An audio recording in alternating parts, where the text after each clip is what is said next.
नमस्कार दोस्तों। भारतीय संविधान के इस तीसरी क्लास में आप सभी का स्वागत है।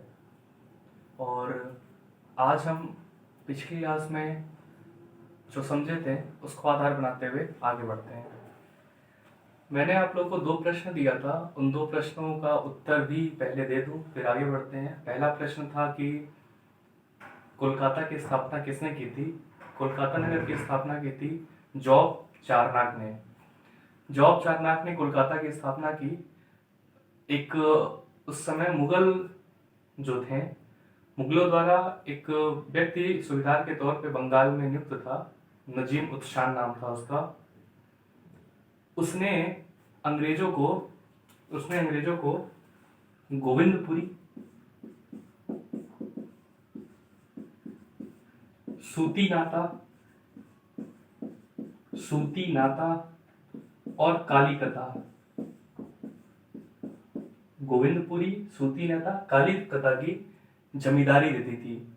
इनकी जमींदारी देने के बाद इनके पास गोविंदपुरी, सूती नाता, कालीकता गांव आ गए थे और यही गांव आगे चल के कोलकाता नगर बनते हैं। तो इन 3 गांव में से इस गांव के नाम पे, कालीकता के नाम पे, उसका नाम कलकत्ता पड़ा और वर्तमान में इसका नाम कोलकाता है। तो ये प्रश्न हमारा हो गया, जॉब चारनाक ने स्थापना की थी, बहुत एग्जामों में आता है। दूसरा प्रश्न मैंने पूछा था कि पुडुचेरी जो राज्य है वो 3 जगहों पे कैसे फैला है। पुडुचेरी भारत का एक यूनियन टेरिटरी है। केरल, आंध्र प्रदेश, तमिलनाडु में ये फैला हुआ है। जैसे इसके जिले अगर देखा जाए, एक माहे है, यनम है, कराईकल है और खुद पुडुचेरी एक जिला है। हुआ क्या था, जब भारत में फ्रांसीसी भी आए थे और भारत में अंग्रेज भी आए थे, तो अंग्रेजों ने भारत में फ्रांसीसियों को हरा के पीछे ढकेल दिया, जिसकी वजह से फ्रांसीसी सीमित दायरे में रह गए और उनके पास इन्हीं 4, जिनका नाम मैंने लिया, जैसे माहे आपके केरल में पड़ेगा, यनम आंध्र प्रदेश में पड़ेगा, कराईकल तमिलनाडु में पड़ेगा और तमिलनाडु में पुडुचेरी भी पड़ता है। तो इन जगहों की उनके पास बस फैक्ट्री रह गई। तो जब फ्रांसीसी जाने लगे तो चूंकि काफी सालों तक यहाँ रह गए थे, तो यहाँ की परिस्थितियां और संस्कृति थोड़ी सी उनके साथ भारत से अलग हो गई थी। तो ये हुआ कि चलो इनको हम अब यूनियन टेरिटरी बना लेते हैं। तो इसीलिए ये आप देखते हैं कि 3 राज्यों में फैली हुई यूनियन टेरिटरी है पुडुचेरी। चलिए, ये प्रश्न था, इस प्रश्न का उत्तर दे दिया है हमने। अब आगे बढ़ते हैं। तो हम बात कर रहे थे भारत में अंग्रेजों के आने की।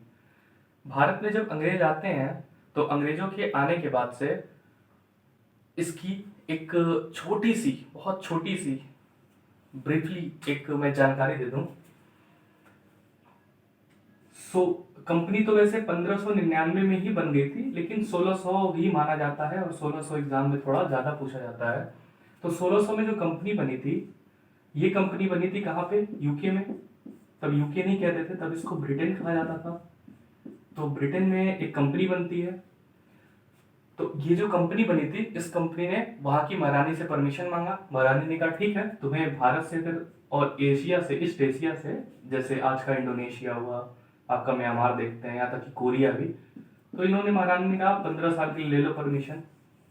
तो 15 साल के लिए इनको परमिशन मिलती है। इनको परमिशन मिलने के बाद 15 साल फिर ये व्यापार करते हैं। इसी बीच ये अपना आते हैं भारत में, और जब ये भारत आते हैं तो उस समय इनकी मुलाकात हुई थी जहांगीर से। अब एक बहुत इंटरेस्टिंग बात है इसमें कि जहांगीर के पहले अकबर था, अकबर शासन कर रहा था और यहाँ पे जहांगीर शासन कर रहा है। जब कंपनी बनी तो भारत का शासक कौन था? अकबर था। ये एग्जामों में बहुत बार पूछा जाता है कि जब कंपनी बनी तो भारत का शासक कौन था? तो अकबर था। लेकिन जब ये परमिशन भारत में लेने आते हैं, अभी तो ब्रिटेन की महारानी ने परमिशन दिया है कि ब्रिटेन की आप एक कंपनी है जो भारत जाएंगे और व्यापार करेंगे, लेकिन भारत के बादशाहों से, वहां का जो राजा होगा, उनसे भी तो अनुमति लेनी पड़ेगी। तो यहाँ पे आते हैं जब अंग्रेज, तो जब आते हैं तो उनकी मुलाकात होती है जहांगीर से। तो जहांगीर ने इनको क्या किया था? इनको भारत से व्यापार करने की अनुमति दे दी थी। तो ये एक बहुत बहुत इंपॉर्टेंट बात है, और यहाँ से एग्जाम में क्वेश्चन बहुत बार पूछे गए हैं, मैं एक जगह संदर्भ नहीं दे सकता हूँ। तो जहांगीर के समय इनको परमिशन मिलती है। अब आप देखिएगा, जहांगीर है, जहांगीर का बेटा आता है जिसका नाम आपको शाहजहां मिलेगा। शाहजहां भारत में शासन करता है। फिर शाहजहां के बाद उसका बेटा आएगा औरंगजेब। औरंगजेब शासन करता है। औरंगजेब की मृत्यु 1707 में हो गई। औरंगजेब की मृत्यु 1707 में हो गई।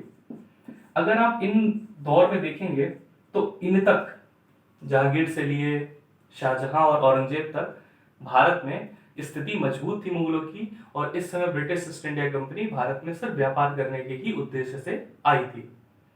इसका अभी कोई भी दूसरा उद्देश्य नहीं था कि ये कुछ और भी करे, लेकिन इनके मन में तो चोर छुपा था, और उसका कारण हमारे भारतीय राजाओं की गलतियां भी थी कुछ, उनको हम अभी देखते हैं। तो औरंगजेब मर गया। औरंगजेब के मरने के बाद उसके बेटों में आपसी गद्दी का संघर्ष होता है, जिसमें फिर बहादुर शाह जफर फर्स्ट गद्दी पर बैठता है। बहादुर शाह जफर फर्स्ट जो है ये औरंगजेब का बेटा है, और इसका वास्तविक नाम मुअज्जम था। इसका वास्तविक नाम मुअज्जम था। आपके गोरखपुर शहर का नाम अगर आपने देखा होगा तो इसका नाम भी मुअज्जमाबाद पड़ा था। एग्जाम में कभी हो सकता है आ जाइए।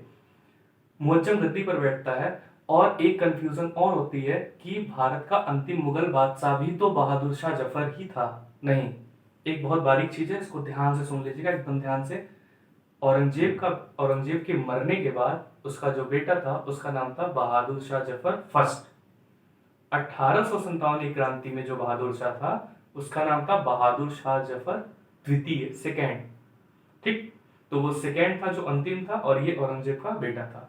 तो फिलहाल ये इसका बेटा आता है, बैठता है, फिर जहादर शाह, फर्रुखसियर, बहुत सारे आते हैं, लेकिन ये आपसी सत्ता के संघर्ष में, राज दरबार के षड्यंत्र में फंसकर अपने शासन को संभाल नहीं पाते हैं जैसा इनको चाहिए था।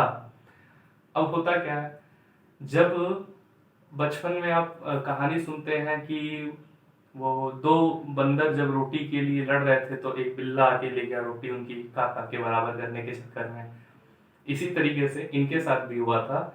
और उस समय भारत को देखिए, अब उस समय भारत को देखिए, भारत उस समय किस प्रकार का था।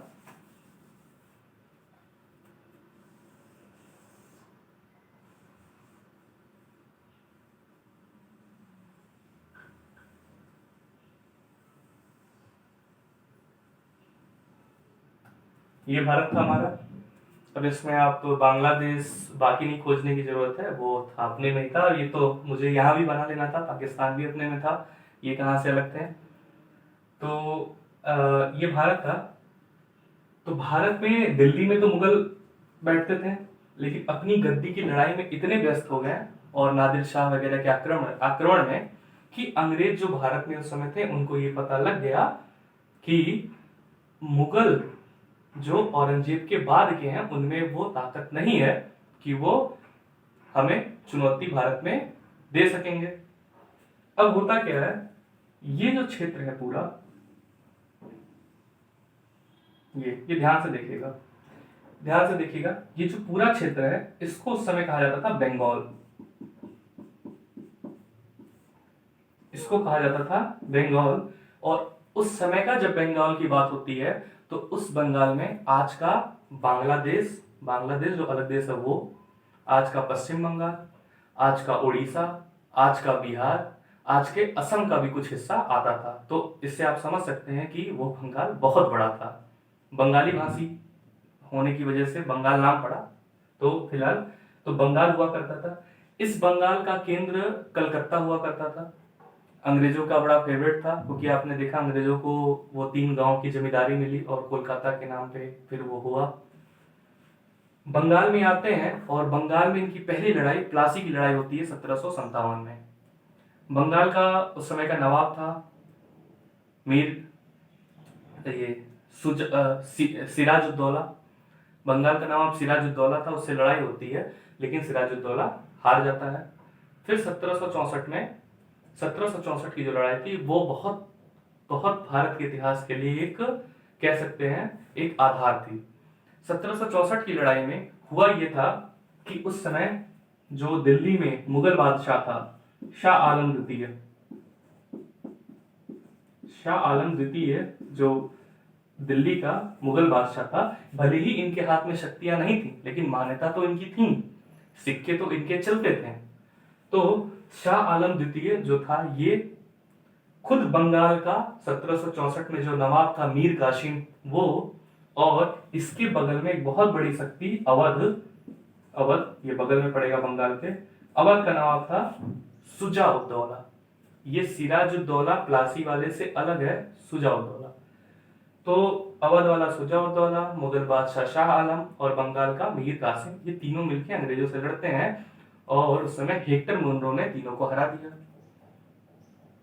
सबसे ज्यादा विचार करने की बात यह है कि भारत का मुगल बादशाह हार गया, भारत का मुगल बादशाह हार गया।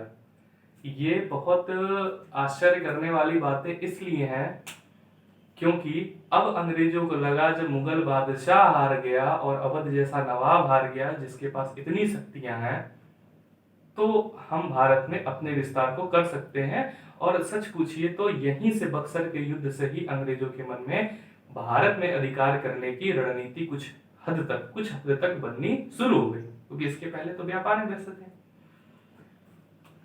इसी बीच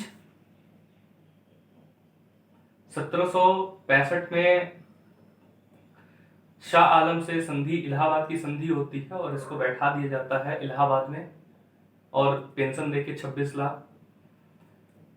अब अंग्रेजों ने इससे बंगाल, बिहार, उड़ीसा की दीवानी प्राप्त कर ली।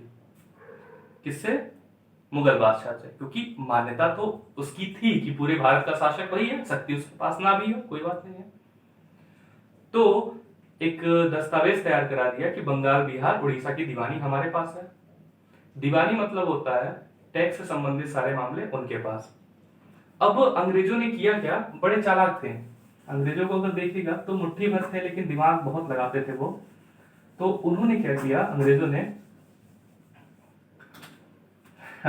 ने ये जैसे बंगाल है, हम मानते हैं ये बंगाल, तो उन्होंने क्या किया, चूंकि अभी युद्ध ताजा ताजा हुआ था, आप एकदम से किसी नवाब को हटा दीजिए, एकदम किसी को हटा के और खुद शासन में आ जाए तो जनता विद्रोह कर देती है। किसी चीज को धीमे धीमे पटरी पे लाना पड़ता है। तो अंग्रेजों ने किया क्या कि बंगाल में खुद दीवानी का अधिकार प्राप्त कर लिया। दीवानी का अधिकार का मतलब है अब बंगाल का जो रेवेन्यू होगा, जो टैक्स होगा, वो वसूलने की जिम्मेदारी अंग्रेजों की होगी।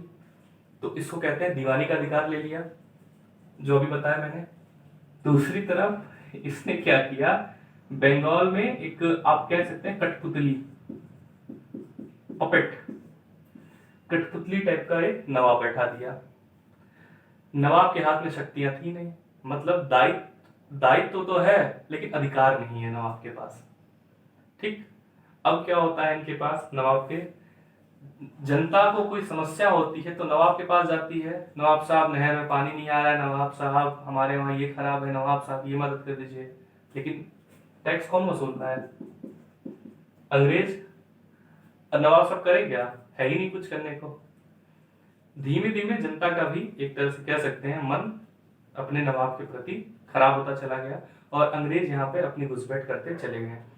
ये जो बीच का ट्रांजिशन पीरियड था, ये जो बीच का संक्रमण काल था इन दोनों का, ये चला 1765 से लेकर 1772 तक। 1765 से लेकर 1772 तक, और इसी 1765 से 1772 तक के पीरियड को ही हम कहते हैं क्या, बंगाल का द्वैध शासन, डुअल गवर्नमेंट चल रही थी यहाँ पे डुअल गवर्नमेंट चल रही थी। कहां पे? बंगाल में। द्वैध शासन का मतलब होता है जहां पे दो लोग एक ही जगह पे शासन कर रहे हो। कैसे शासन कर रहे हैं? टैक्स एक वसूल रहा है और एक दिखाने के लिए नवाब बना है, प्रशासन दे दिया गया है लेकिन पैसा नहीं दिया गया है, तो इसको द्वैध शासन कहते हैं। एग्जाम में बहुत बार आता है कि बंगाल में पहली बार द्वैध शासन कब से कब तक चला था, तो 1765 से 1772 तक चला था। अब जब अंग्रेज बंगाल में पहली बार आए थे तो आने के बाद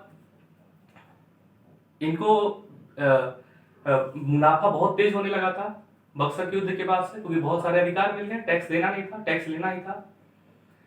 अब ये जो ब्रिटिश ईस्ट इंडिया कंपनी थी, इस ब्रिटिश ईस्ट इंडिया कंपनी के जो कर्मचारी हुआ करते थे, ये कर्मचारी करते क्या थे, ये अपना निजी व्यापार करते थे।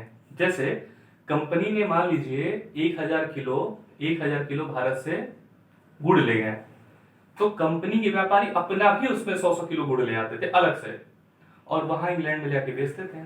तो मतलब कंपनी का काम कम, अपना काम ज्यादा, निजी व्यापार करना। हालत यहां पर ये हो गई कि जब ये रिटायर होके जाते थे कहाँ पे, अपने देश वापस ब्रिटेन में, तो वहां के लोग इनको नवाब कहा करते थे, राजा साहब कहा करते थे। क्यों? क्योंकि इनके पास पैसे बहुत ज्यादा होते थे, बहुत ज्यादा संपन्न थे, बहुत ज्यादा अमीर थे, इस वजह से इनको ये कहा जाता था। अब होता क्या है कि कंपनी को नुकसान होने लगता है, क्योंकि कर्मचारी अपना बिजनेस ज्यादा कर रहे हैं, कंपनी का कम। कंपनी को कुछ पैसे की और आर्थिक मदद की जरूरत पड़ी, तो वो कंपनी जो है वो ब्रिटेन के पास, सरकार के पास गई और आर्थिक मदद की गुहार लगाई। गवर्नमेंट ने कहा कि यार तुम्हारे लोग जब आ रहे हैं यहाँ पे इतने, तो ये इतना पैसा इकट्ठा कर रहे हैं, नवाब कहे जा रहे हैं, और तुम कह रहे हो तुम्हें नुकसान हो रहा है, बात तो गले से नीचे नहीं उतर रही है। तो कहा सरकार ने कि ऐसा है, हम तुम्हें कुछ रेगुलेट करने के लिए कुछ काम करेंगे, क्योंकि तुम्हारी गड़बड़ियों का तभी पता लग पाएगा। तो कंपनी ने भी कहा ठीक ठीक, चलिए कोई बात नहीं, आपको जो सहूलियत लगे वो कीजिए। यहीं से भारत के संविधान निर्माण की कहानी शुरू होती है। अब आपको लगा होगा कि सर इतना बैकग्राउंड हमें पता था, लेकिन यह भी ध्यान दीजिए, चीजों को एक साथ जोड़ के पढ़ने में ही आपका जो आधार होता है, बेस होता है, वो क्लियर होता है। और यहीं से अगर बेस की फाउंडेशन आपकी मजबूत हो गई, तो टॉपिक बड़े आसानी से समझ में आ जाते हैं। इतिहास पढ़ने वालों को ये पता होगा, लेकिन जो पहली बार संविधान अभी पढ़ रहा होगा, उनके लिए ये जानना बहुत ही जरूरी था। अब देखिए आगे चलते हैं। जो ब्रिटेन की ब्रिटिश ईस्ट इंडिया कंपनी थी, इस कंपनी में लोग अपने अपने शेयर लगाए थे। आज भी आपके देश में कंपनियों में शेयर लगाते हैं। 1000 पाउंड की धनराशि हुआ करती थी, 1000 पाउंड का स्टेक हुआ करता था, जो रखता था अपना वो इस कंपनी का, मतलब उसके टॉप डायरेक्टर्स में से आया करता था। तो ब्रिटिश ईस्ट इंडिया कंपनी जो है, इस ब्रिटिश ईस्ट इंडिया कंपनी को 24 लोगों का एक समूह हुआ करता था, जिनको हम कहते थे बोर्ड ऑफ डायरेक्टर।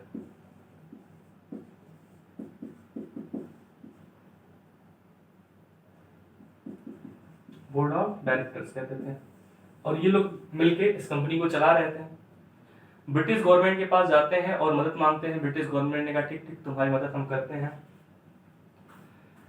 अब जब गए तो वहां पे ब्रिटिश पार्लियामेंट ने इनको रेगुलेट करने के लिए एक एक्ट लाया, जिसको हम पढ़ते हैं 1773 का रेगुलेटिंग एक्ट। 1773 में रेगुलेटिंग एक्ट भारत में आता है। रेगुलेटिंग एक्ट जो आता है, इसमें कुछ पॉइंट्स हैं जो एग्जाम में बहुत ज्यादा पूछे जाते हैं, उन पॉइंट्स को देख लेते हैं। जैसे पहला पॉइंट एक आता है एग्जाम में बहुत ज्यादा, कि जो बंगाल का गवर्नर था उसको क्या बनाया गया। तो बंगाल के गवर्नर को क्या कर दिया गया, बंगाल का गवर्नर जनरल बना दिया गया। बंगाल का गवर्नर जनरल बना दिया गया। अब देखो इस चीज को मैं समझाता हूं, यहां देखो ध्यान से आप सब। बंगाल है, एक था उस समय मुंबई, और एक था उस समय मद्रास। जैसे ये भारत है आपका, ये बंगाल का रीजन हो गया, नीचे का ये मद्रास का पूरा रीजन हो गया, ये पूरा आपके मुंबई का रीजन हो गया। इन तीन जगह हुई ना, 1 2 3, तीनों जगहों को जो संभाल रहा था प्रशासन, वो गवर्नर कहलाता था। क्योंकि इन जगहों पे अंग्रेजों ने अधिकार कर लिया है, वो आप इतिहास में पढ़ेंगे। तो यहाँ का जो व्यक्ति अधिकारी है उसका नाम भी, वो भी गवर्नर की पोस्ट पे है। यहाँ जो बैठा है वो भी गवर्नर, यहाँ जो बैठा है वो भी गवर्नर। अब सारे गवर्नर बैठे हैं। अब किसी क्षेत्र में मान लीजिए आपके वहां 3 कॉलोनियां हो, 3 कॉलोनी में 3 दरोगा हैं, सब इंस्पेक्टर हैं। अब 3 जगह पे 3 सब इंस्पेक्टर हैं, तो कौन एक दूसरे की बात मानने वाला है? नहीं मानेगा, ईगो हर्ट हो जाएगा, भाई तुम मेरे बराबर के तो तेरी बात क्या को माननी, तो हो जाता है ऐसा। अब जो एसपी है वो करता क्या है, तीनों में से किसी एक को, जिसको लगता है कि इसकी ये इंपॉर्टेंट आदमी है, उसको इंस्पेक्टर बना देगा। जब उसको प्रमोट करके इंस्पेक्टर बना दे तो बाकी 2 जगह के जो एसआई थे, सब इंस्पेक्टर लगे थे, वो उसकी बात मानने के लिए बात जाएंगे। ठीक अंग्रेजों ने यही किया, क्योंकि उनका भारत में प्रशासन बढ़ रहा था। तो उन्होंने क्या किया कि मुंबई भी है, मद्रास भी है, बंगाल भी है, तो यहाँ के जो अधिकारी थे गवर्नर, उनको तो गवर्नर रहने दिया कि भैया तुम गवर्नर ही रह जाओ, तुम्हें कुछ बनने की जरूरत नहीं है। अब बंगाल वाले को क्या बना दिया, गवर्नर जनरल। ठीक उसी तरह जैसे एक को इंस्पेक्टर बना दिया गया। तो ये गवर्नर जनरल जब बन गया तो आप समझ गए ये दोनों क्षेत्र किसके अंतर्गत आ गया, बंगाल के। मतलब बंगाल वाले से भैया आपको कुछ पूछना है, पूछ के ही काम करना है आपको। अब देखो, तो उस समय बंगाल में जिसकी पोस्टिंग थी उस व्यक्ति का नाम था वारेन हेस्टिंग।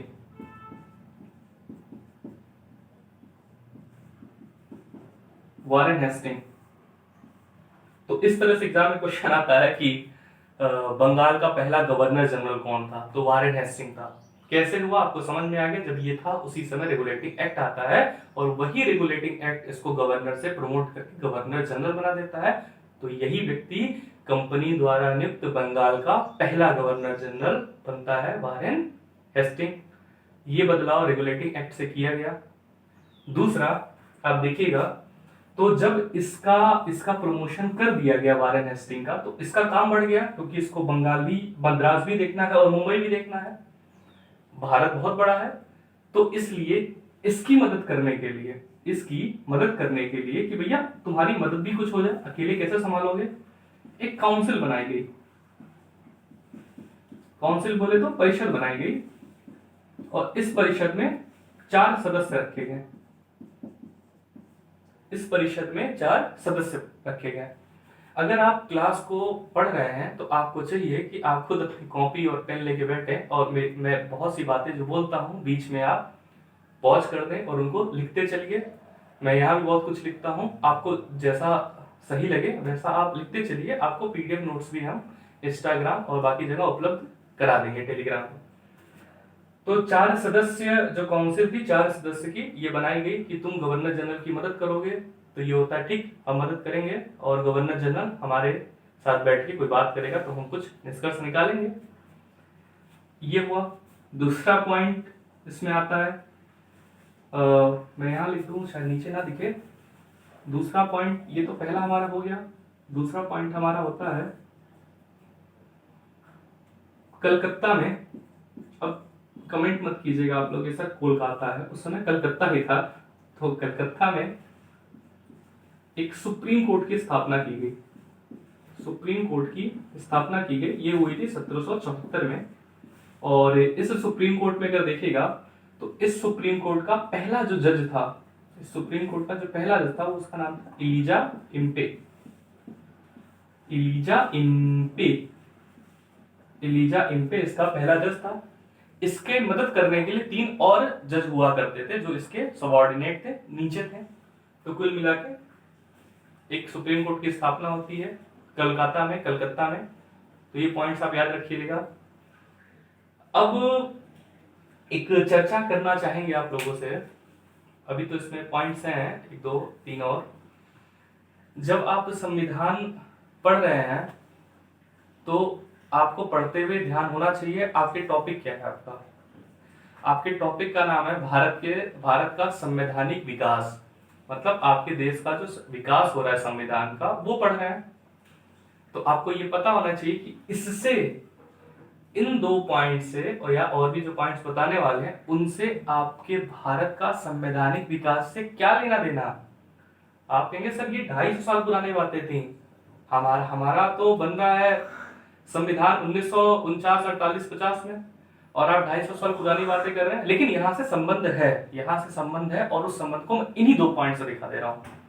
सिर्फ इन्हीं 2 पॉइंट से मैं ये संबंध दिखा दे रहा हूं। देखो, ये क्लियर हो गया, बंगाल का गवर्नर जनरल काउंसिल बनती है मदद करने के लिए, सुप्रीम कोर्ट बनता है। अब आप एक बात बताओ, हमें कि आपके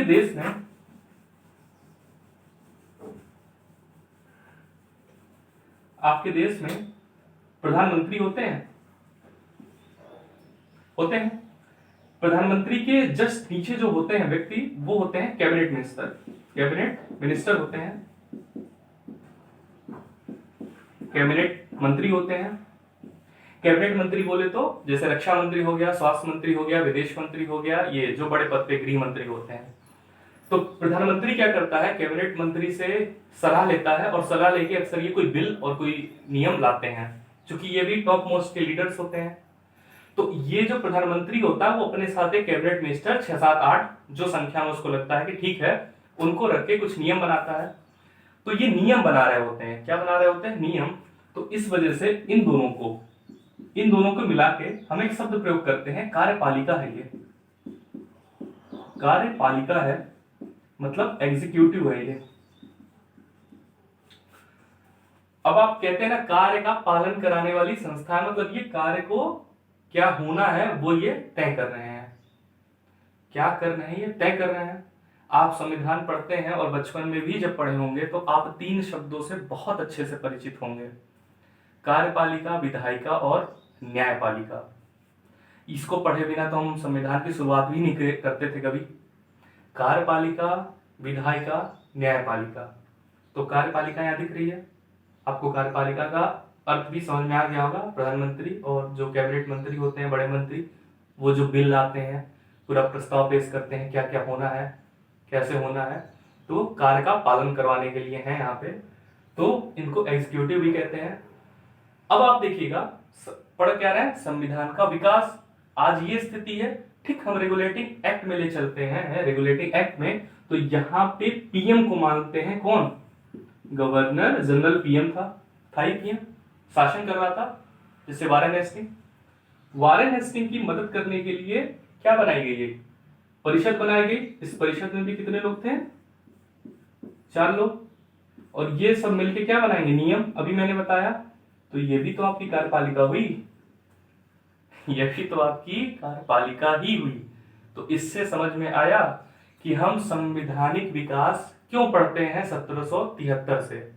क्योंकि ये जो कार्यपालिका आज की है, ये कार्यपालिका का रूप कभी न कभी यहाँ पे हमें रेगुलेटिंग एक्ट में गवर्नर जनरल और उसकी परिषद के माध्यम से देखने के लिए मिल जाता है। ये हमारा क्लियर हुआ। अब दूसरा बहुत इंपॉर्टेंट पॉइंट जो आप पढ़ रहे हैं, दूसरा पॉइंट है इसमें सुप्रीम कोर्ट। सुप्रीम कोर्ट की स्थापना होती है। इस सुप्रीम कोर्ट की जो स्थापना होती है, इस सुप्रीम कोर्ट को देखिएगा तो आज भी सुप्रीम कोर्ट है, हाई कोर्ट है, लेकिन इसमें सिर्फ सुप्रीम कोर्ट था। और जो कोर्ट्स होते हैं उन्हीं को हम कहते हैं न्यायपालिका। न्यायपालिका कहते हैं इनको। और इसके बाद अगर देखिएगा, इसे जो न्यायपालिका कहते हैं वो सिस्टम आज भी है। और आज से 250 साल पहले जब रेगुलेटिंग एक्ट आया तब भी न्यायपालिका का विकास हो गया। तो संवैधानिक विकास जो चैप्टर पढ़ रहे हैं उसको यहां से ऐसे जोड़ते हुए प्रैक्टिकली वे में आगे बढ़ेंगे तो बहुत कुछ समझ में आएगा। अगली क्लास में हम रेगुलेटिंग एक्ट के और पॉइंट्स को देखते हुए आगे तक बढ़ेंगे। तब तक के लिए धन्यवाद।